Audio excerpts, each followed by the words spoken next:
in an interview, 2011, in an interview with the Financial Times, you said, I disagreed with the President Obama, his decision to surge in Iraq, as I did with President Bush on the surge in Iraq. Do you stand by those comments, Senator Hagel? Well, Senator, I stand by them because I made them. And were you right?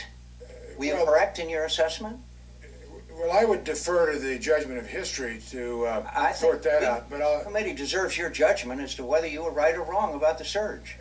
I'll explain why I made those comments. And I want to know if you were right or wrong. That's a direct question. I expect a direct answer.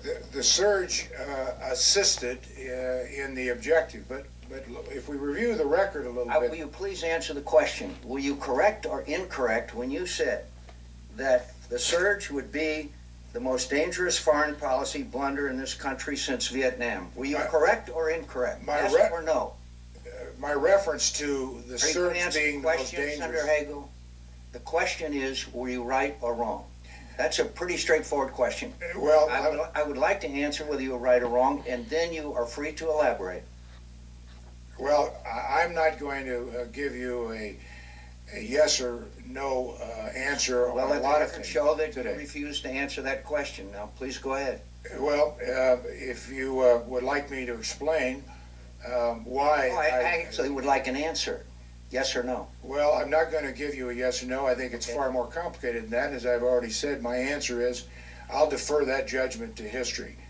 As to the comment I made about the most dangerous foreign policy decision since Vietnam was about not just the surge, but the overall war of choice going into Iraq.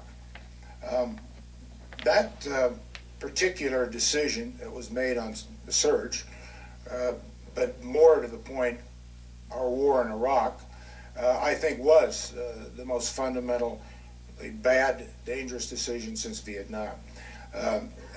Aside from the costs that occurred in this country to blood and treasure, aside what that did to take our focus off of Afghanistan, which in fact was the original and real focus of a national threat to this country. Iraq was not. I always tried to frame all the different issues before I made a decision on anything. Now, just as you said, Senator, we can have differences of opinion, but that's essentially why I took the position I did. It's a fundamental difference of opinion, Senator Hagel. So John McCain actually goes on there to say, of course history's going to say that we were right about that of course the surge worked. Duh, of course history's going to say that. Not kidding, he goes on to say that. But look, man, first let me address Hagel and then we'll come back to McCain. Here's what I do if I'm Hagel there. By the way, how much do all of you guys know how badly I want to be in one of these Senate hearings where they ask me like tough, probing questions, right? Wink, wink, because they're not really tough at all. These are softballs, but it's just the way they ask them that everybody gets scared, right? That's what I can't stand, dude. Look, McCain is, in reality, that's a softball that McCain is throwing at him. It's just the tone that he uses that Hagel gets scared and he starts becoming evasive, right? So he's saying, look, you said that, you know, the surge in Afghanistan was a mistake, and you said the surge in Iraq was a mistake. Do you stand by that, yes or no? You know what I say if I'm Hagel? Yes. Next question. That's it. Is it really that hard? Is it really that hard?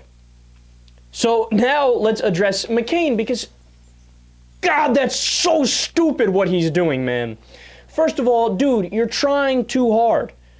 McCain is trying to get praise for being tough and asking epically hard questions. Bring it down. Pump the brakes a little bit, Johnny boy. Pump the brakes, dude. But just look at the assumption of the framework of McCain's questions. He's suggesting, of course, war is awesome. And of course the Afghanistan war is just and right. What, are you kidding me? Why are you questioning that? What, are you crazy? 69% of the American people are against the war in Afghanistan. A majority has been against it for years now. We've been there over 10 years. Afghanistan has the nickname the graveyard of empires because the Soviet Union blew their entire treasury fighting a 10-year war there. We've been there longer than the Soviet Union was there. But John McCain is so caught up in his Washington bubble and the military-industrial complex where the defense contractors want perpetual war, and those are his buddies, that he thinks he's being populist by saying, "You don't want unending war, Chuck Hagel? What's wrong with you? Who's against the surge other than 69% of the American people and basically everybody with a brain?"